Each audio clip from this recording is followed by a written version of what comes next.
Ok, bienvenue à tous. Aujourd'hui, nous allons parler du coude, de certains problèmes de coude. Je tiens à remercier personnellement Harvard Global Orthopedic Collaboration et le Dr Kiran Arjawal pour leur aimable invitation. Le coude est mon patient et j'espère qu'avec cette présentation, je vais vous donner des réponses, des conseils, des astuces sur la façon de traiter certains points techniques, sur la façon de faire de l'arthrite ouverte et de la rééducation. Je m'appelle Paolo Rigoni, je travaille à Milan, en Italie, et mon activité principale est la pratique du coude. Donc à chaque fois, si vous avez besoin d'une forme de... Faites une pause. Revenons en arrière. Je m'appelle Paolo, je travaille à Milan. Le coude représente probablement 70% de ma pratique. C'est donc l'un des principaux aspects de mon travail. Et si vous êtes intéressé et que vous voulez communiquer avec moi, Bill, n'hésitez pas à me contacter. Et bien sûr, je serai plus qu'heureux de vous aider si je le peux. J'ai quelques conflits, et ce sont mes conflits. Et lorsque nous parlons de raideur du coude, nous parlons d'animaux différents. Nous parlons de scénarios différents. Un scénario concerne les coudes ostéoprytiques dégénératifs par rapport aux coudes post-traumatiques dans lesquels nous avons une contraction aérogène. Ces scénarios sont différents, car bien entendu, dans le premier cas, les patients viennent pour la douleur. Dans le second cas, les patients viennent pour une raideur, même s'ils se présentent avec une imagerie similaire et des besoins similaires. Ce sont des situations totalement distinctes. Il faut savoir, tout premier cas peut être influencé par un gonflement, un œdème, et une autre situation est d'avoir un coude froid ou retardé, ce qui est compréhensible. Une situation différente peut être une ossification du sujet éthérème par rapport à une union légère ou la formation d'un quart. Ce sont des situations variées. Quand nous parlons de coude raide, nous devons prendre en compte tous ces types de situations. Un autre point est la relation avec le nerf ulaire et la contraction neurogène qui peut y être associée. En effet, la position du nerf auriculaire par rapport au coude est tout à fait unique dans le corps. Dans le secteur médian postérieur du coude, on trouve la peau, puis le nerf cubital et enfin l'articulation. Le nerf est donc très lié à l'articulation. Il ne faut pas oublier non plus que le nerf doit glisser de 0 à 135 degrés de flexion. Nous demandons donc à ce coude, nous demandons également à ce nerf de suivre l'articulation dans une excursion assez considérable de l'amplitude du mouvement. Un autre point important à considérer est de comprendre si la raideur ou la cause de cette raideur est davantage intra- ou extratimbrique. Je vais donc passer en revue ces points principalement sur la manière d'aborder un traitement conservateur. Comment planifier l'imagerie du travail que nous pouvons réaliser et que nous allons effectuer dans notre salle d'opération. Puis nous allons explorer la chirurgie des colonnes, la gestion des ultrasons et comment obtenir la flexion, l'extension et la rotation. Nous allons aussi examiner le coude raide et instable, ou coude triste, et ma méthode personnelle pour le traitement post-opératoire, où l'approche conservatrice joue un rôle. Nous devons partir d'un modèle anatomique. Nous traitons donc Scorehouse que nous voyons principalement sur l'imagerie. VAS, nouvelle façon d'envisager le coude, liée au pli positionnel du coude. L'articulation. Le nerf cubital joue toujours un rôle parce qu'il peut être la cause ou l'effort. Ainsi, la façon dont notre cerveau pense à la façon d'utiliser le coude est différente de la réalité sur les images. Parfois, nous avons de très mauvais coudes en termes d'imagerie qui fonctionnent ou se fléchissent et s'étendent beaucoup mieux. Et parfois, c'est l'inverse. Il faut donc comprendre que l'hyper ou l'hyperalgésie est différente de ce que l'on peut en attendre. C'est pour cette raison que parfois, nous avons des CRP, c'est-à-dire un syndrome douloureux régional complexe autour du coude. C'est donc pour cela que lorsque nous traitons un coude, ça devient un travail d'équipe. Le traitement d'un coude nécessite vraiment un travail d'équipe. Un véritable travail d'équipe où il y a une équipe spécialisée dans la gestion de la douleur. Le traitement d'un coude exige un travail d'équipe où l'on trouve un psychologue, un ergothérapeute, ou bien parfois une seule personne peut incarner toutes ces fonctions. Cependant, il est crucial de s'efforcer de comprendre les besoins du patient afin d'essayer de l'aider efficacement. Le nerf cubital est toujours impliqué car il peut être à l'origine du problème ou du moins y contribuer. Nous ne savons jamais si c'est la cause de l'affection. Mais ce que nous savons, c'est que dans une situation de Steve Elbow, si nous pouvons gagner de l'amplitude de mouvement dans un concours de réadaptation, c'est pourquoi est toujours une mesure conservatrice. Car bien sûr, si les améliorations se poursuivent sans intervention chirurgicale, ces améliorations sont lentement acquises et il est très probable qu'elles ne seront pas perdues. Inversement, tout ce que nous gagnons en termes d'amplitude de mouvement avec tout ce que nous faisons à l'intérieur de la salle d'opération est destiné à être rayonné plus tard. En revanche, il se peut que le muscle suive l'amplitude de mouvement que nous avons obtenue sous anesthésie. Nous devons donc toujours gérer ces deux situations. Chaque fois que nous parvenons à obtenir un mouvement de manière conservatrice, continuons dans cette direction.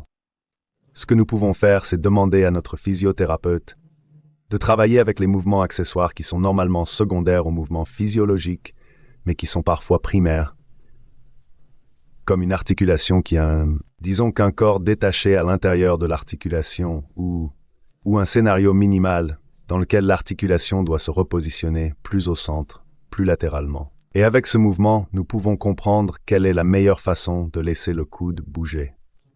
Nous utilisons donc ce glissement médiolatéral avec la sangle.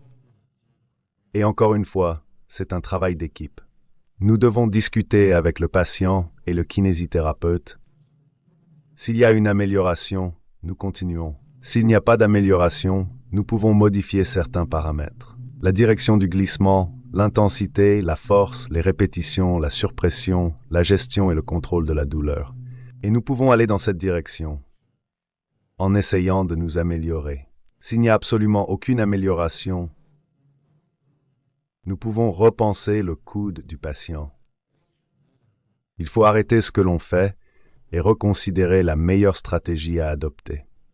Étude publiée dans 2021 dans laquelle les patients présentent des symptômes significatifs de dépression et d'anxiété si ils ont été exposés à des traitements post-opératoires. Raideur traumatique du coude. Je dirais simplement que bien souvent, nous avons tendance à nous concentrer sur le problème mécanique d'une raideur du coude. Mais il y a beaucoup d'aspects associés à traiter et à gérer. C'est pourquoi il s'agit d'un travail d'équipe. En ce sens, l'ATEL joue un rôle dans la raideur de l'album.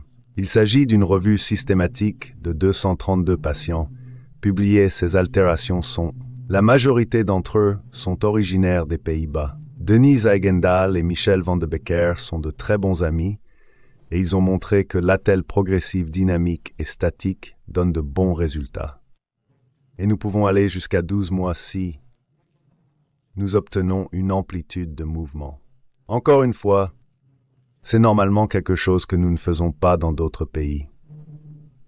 Mais je veux dire que dans les pays où les ressources sont limitées, au lieu d'aller haut ou très tôt, nous pouvons essayer de progresser avec une attelle statique ou dynamique. Parfois, l'affichage peut être réalisé de manière très simple avec du matériel très simple. Une autre approche de la situation. Je suis désolé. Une autre manière d'aborder cette situation est la méthode dynamique de l'attelle. Ce sont donc des dispositifs que le patient peut utiliser par lui-même. Et il n'y a pas de différence significative entre l'arc de mouvement de flexion et celui d'extension. Si nous les encourageons à s'utiliser seuls, il y a aussi un avantage à ce que le patient pousse son coude essentiellement par lui-même. D'un autotraitement, c'est-à-dire que le patient contrôle la douleur mieux que quiconque, car il ne s'agit pas d'une force extérieure. Le patient va donc rester toujours dans la plage de douleur correcte, sans contourner le niveau de douleur qui peut être préjudiciable pour le coude.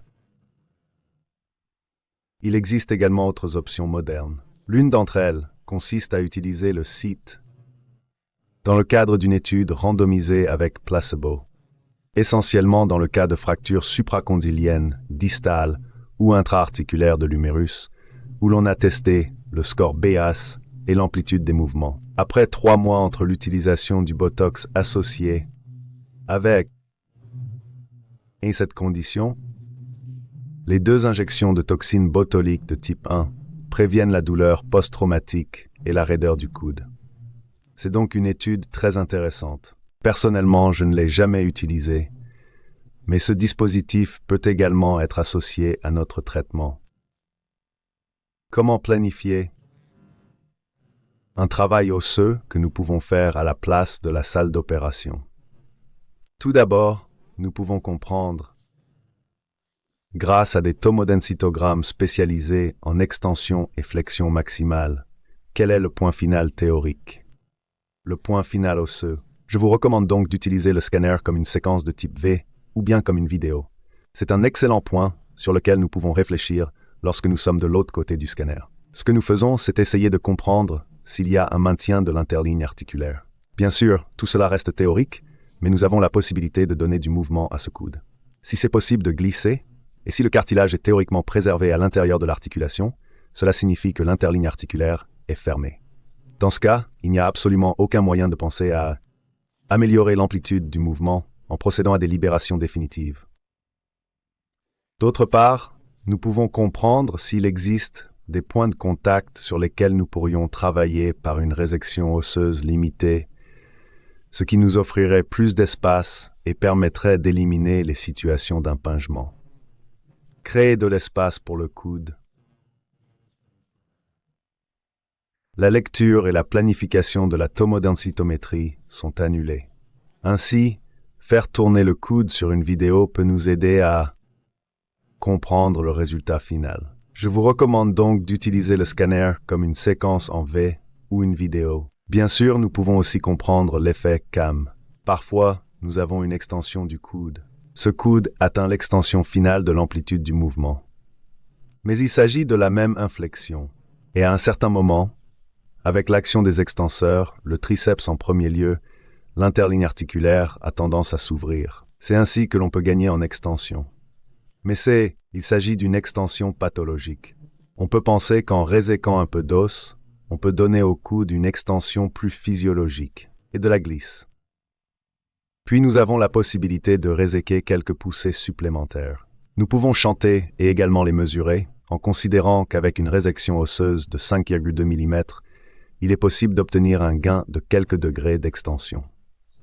C'est un aspect que nous devons surveiller attentivement pour demeurer objectifs dans nos mesures, ce qui peut être un excellent moyen de comprendre nos résultats et de rester critique vis-à-vis de nos résultats en post-opératoire. Voici comment j'installe généralement ma chambre. Je travaille presque tous mes coudes en position latérale d'équipement. Cela me donne beaucoup d'accès. Normalement, je fais une seule incision postérieure.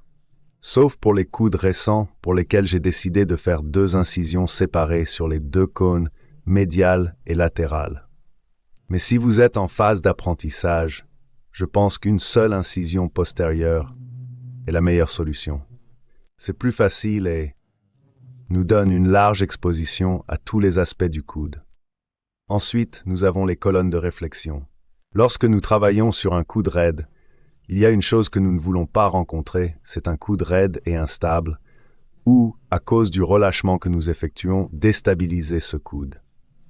Il faut donc garder à l'esprit que les insertions ligamentaires et les insertions ligamentaires du côté médian et de l'autre côté ne doivent pas être relâchées, à moins que nous ayons un plan à ce sujet. Mais concentrons-nous sur les libérations qui ne causent pas de dommages et qui ne mettent pas le coude en danger d'instabilité.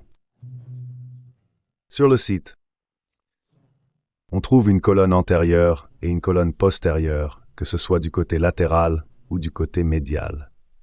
Ici, on observe le côté latéral du coude dans ce modèle. Vous pouvez voir que le LUCL est la bande du LCL qui relie l'humérus à l'avant-bras et qu'il ne faut pas blesser. Je préfère donc rester dans les zones antérieures et postérieures, comme l'indiquent ces 2 lignes rouges. C'est pourquoi nous commençons normalement En arrière, on élève le triceps postérolatéral en même temps que l'aponévrose. Rappelons que l'enconé, dans cette logique, est le quatrième complément du triceps. C'est pas un muscle indépendant. Nous disons donc que nous voulons d'abord développer l'espace postérieur à l'humérus, à la face dorsale de l'humérus, et entre l'humérus et le triceps. Ensuite, en descendant vers l'arrière, nous atteignons l'intervalle cochléaire où, théoriquement, si nous restons plus haut, si nous arrêtons cette libération plus haut que la tête du radius, nous ne risquons pas de détacher le LCL du pli du supinateur sur l'humérus. Il est donc essentiel de commencer par identifier l'espace entre l'humérus et le triceps, situé postérieurement au niveau de l'humérus, puis de descendre progressivement jusqu'à la tête radiale. Il ne faut pas aller plus bas ou plus loin. C'est ce que nous faisons. Nous nettoyons l'espace jusqu'au point où nous voyons l'articulation, puis nous passons au côté médial. Du côté médial, nous avons à nouveau une colonne antérieure et je suis désolé, une colonne postérieure que nous ne voulons pas développer. Et c'est quelque chose que nous voulons faire. Préserver la bande antérieure du ligament collatéral médial. C'est la zone la plus importante sur laquelle nous voulons travailler normalement. La façon dont nous pouvons étendre notre fenêtre, dans laquelle nous pouvons voir l'intérieur du coude, est de fléchir le coude. Si nous fléchissons le coude, nous détendons les structures antérieures. Et à part la partie postéro-interne où se trouve le nerf ulnaire, c'est entre la tête antroméda que nous détendons. Le brachial repousse le nerf médian et les artères. Nous gagnons ainsi de l'espace. Ainsi, en allant vers le proximal et en allant en flexion, nous suivons l'humérus, les colonnes humérales, et la flexion du coude est une manière de protéger nos structures. Donc la gestion finale est un point crucial. Habituellement, il existe deux excellentes méthodes pour gérer votre nerf en termes de raideur. La première méthode consiste à libérer le nerf et à le laisser à l'intérieur. La seconde méthode consiste à transposer le nerf. Habituellement, une contracture sévère est généralement corrélée à un nerf qui ne glisse pas bien. A et B, une contracture sévère. L'inflexion en particulier nécessite une bande postérieure de libération du LMC. Ces deux éléments obligent le chirurgien dans la majorité des situations à mobiliser le nerf. Car bien sûr, si je veux arriver à la bande postérieure du LMC, je dois couper la bande et je dois mobiliser le nerf. Et normalement, ça se passe avec une transposition urinaire. Bien sûr, c'est complètement différent si nous avons une contracture mineure ou un niveau dégénératif. Mais, en cas de contracture sévère, il est généralement nécessaire de transposer le nerf. C'est de cette manière que nous obtenons habituellement la flexion. Avec l'exposition de la bande postérieure. La bande postérieure du LNC est souvent représentée par le sous-sol ou le plancher où se situe normalement le nerf. Nous coupons donc à travers ces fibres. Cependant, si vous observez cette préparation, le nerf a déjà été mobilisé immédiatement, protégé et mis en évidence avec les lignes du stylo. C'est donc la coupe que nous voulons faire pour obtenir la flexion, comme vous le voyez dans cette petite vidéo. Nous voulons donc exposer la bande postérieure du MCL vers l'avant. Comment obtenir le réflexe d'extension dans ce cas? Il s'agissait d'un radial. Une prothèse de tête radiale avait été implantée auparavant. Le patient était raide et manquait d'extension. Nous positionnons un écarteur dans la partie antérieure du coude. Nous exposons la partie antérieure du coude. Nous suivons le profil antérieur de l'inflexion de l'humérus. Comme vous le voyez, l'avantage de travailler en position de décibitation latérale est qu'il est tout à fait naturel d'avoir le coude en flexion. Parce que la main descend par gravité et que nous avons tendance à fléchir le coude, nous avons tendance à nous protéger. Nous exposons donc l'humérus et nous pouvons obtenir l'extension en réalisant à la fin une véritable et complète capsulectomie.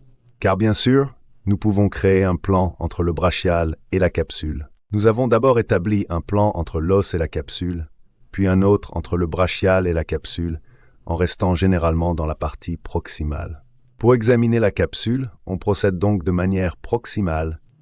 En restant près de l'humérus, nous pouvons retirer la bande de capsule sans risquer de toucher le nerf médian sortant du brachial ou, plus dangereusement, le nerf radial situé devant la tête radiale. Le seul endroit où nous ne voulons pas aller est juste devant la tête radiale, car c'est là que se trouve le nerf interosseux postérieur. Donc, si vous voulez effectuer une capsulectomie, allez-y de manière proximale. Plus vous allez en proxima au niveau de l'humérus, plus vous êtes en sécurité. En termes de rétablissement des rotations, normalement, il s'agit d'une sténose, et c'est un problème. Normalement, nous restons sur le cubitus, nous exposons la partie distale de l'ossification, nous exposons la partie proximale de la justification, et nous essayons de... Il est crucial de préserver l'insertion du ligament au pli du supinateur. Nous travaillons donc en proximal et distal avec 2 fenêtres, en réséquant la synostose murale comme ici. Voilà notre méthode. Nous la réséquons. Si c'est impossible, il faut réséquer à la fin pour détacher le ligament correctement et le rattacher ensuite pour recréer la stabilité. C'est une situation typique. Lorsque le résultat final, comme celui observé ici, et que vous voyez le mouvement, est établi. Meilleure indication pour une approche ouverte. Bien sûr, parfois, c'est une approche pratiquée avec du protoxyde d'azote ou considérée comme opposée à l'approche arthroscopique, c'est la raideur et l'instabilité. C'est donc une situation où nous devons effectuer toutes les libérations, y compris au niveau de l'insertion du ligament, car il y a beaucoup de HOS à l'insertion du ligament et il faut pouvoir reconstruire le ligament à la fin. Lorsque nous abordons ce type de coude, nous devons travailler comme en oncologie. Le moment de la résection ne doit pas compromettre le moment de la reconstruction de la phase reconstructive de l'intervention. Donc normalement, nous effectuons toutes nos libérations à tout prix. Ensuite, une fois que tout est libéré, nous devons recentrer l'articulation. À ce moment-là, utilise normalement un greffon, qui peut être une autogreffe ou une allogreffe, soit une autogreffe, soit une allogreffe pour reconstruire les événements. En général, c'est la méthode la plus simple, car il suffit d'utiliser 2 tunnels. Le premier tunnel est un tunnel transépicondylien, et le second est un tunnel qui relie le pli subinateur à l'insertion médiale sur le tubercule sublime de la MCL. Une fois que nous avons ces 2 tunnels, nous les connectons ensemble et nous faisons une boucle autour d'eux. Dans cette technique de boucle de boîte, qui a été développée pour la première fois à Mayo, par plusieurs auteurs, notamment Sean Driscoll, avant tout le monde, autres, et nous reconstruisons le ligament dans cette phase de boucle de boîte. Bien sûr, cela peut aussi être fait avec ces 2 reconstructions séparées, mais normalement, c'est plus facile. En ce qui concerne les suites opératoires, lorsque nous effectuons des libérations et des reconstructions c'est la reconstruction du ligament qui détermine et définit les phases post-opératoires. Car bien sûr, nous préférons avoir un petit déclenchement qui devient plus rigide, parce que nous pouvons toujours faire une deuxième libération, même par arthroscopie, ou à plusieurs reprises, ou à un moment donné, il est difficile de traiter un coude qui reste instable. Ainsi, le greffon passe d'un côté à l'autre, complète la phase de la boucle du caisson et se fixe avec. Dans ce cas, nous utilisons une encre, mais vous pouvez bien sûr utiliser des sutures libres. En post-opératoire, nous utilisons normalement le CPM afin d'obtenir un certain glissement de l'articulation et du nerf. Dans le cas qui a été publié, il n'y a pas eu de preuve montrant une supériorité de la CPM par rapport à la thérapie physique. Nous devons donc affirmer que les preuves en faveur de l'utilisation de la CPM restent limitées. Cependant, plus récemment, cet article a également été mentionné en faveur de la CPN entendue. Je ne pense pas que ça soit critique, surtout si vous ne disposez pas de machine EM. En particulier, Il est essentiel de se concentrer sur l'amplitude finale du mouvement, parce que l'amplitude de mouvement final est celle qui manquait avant l'opération et nous devons la rétablir à la fin du processus. Donc l'attelle est essentiel. Revenons encore une fois aux diapositives dont nous avons discuté. L'attelle, c'est vraiment fondamental. Il faut se concentrer sur les degrés terminaux et préparer des attelles comme celles que nous voyons ici, qu'elles soient thermoplastiques, plantées ou même coulées. Cela dépend de votre situation spécifique dans l'amplitude des mouvements, en particulier l'extension. Il ne faut jamais oublier que la flexion vient avec le temps. Nous voulons fléchir, écrire sur notre visage, notre bouche, manger, écrire, toucher nos cheveux. Mais l'extension est bien plus difficile à solliciter. C'est pourquoi une attelle d'extension est essentielle. Sinon, le patient reviendra toujours à une position plus souple. Bien sûr, parfois l'entraînement sportif spécifique est... Et certes, bien sûr, cela dépend de l'endroit où vous travaillez et de votre situation. Une fois de plus, l'approche post-opératoire basée sur le patient est essentielle. Parfois, nous pouvons faire une rééducation à distance en associant de la rééducation à une attelle avec des leçons vidéo ou une formation ou en suivant les patients à distance. Si les ligaments sont préservés, nous pouvons opter pour la CPM dès le début ou dans tous les cas pour la kinésithérapie dès le début. Et l'attelle pour les extensions terminales est maintenue jusqu'à 60 jours post-opératoire. Et bien sûr, j'ai une grande confiance en l'auto-exercice. Concernant l'inflexion spécifique du patient, aucun kinésithérapeute n'est meilleur que le patient lui-même, car il désire réaliser l'inflexion et la flexion au fil du temps. Même l'extension des mois suivants doit être encouragée dès le début.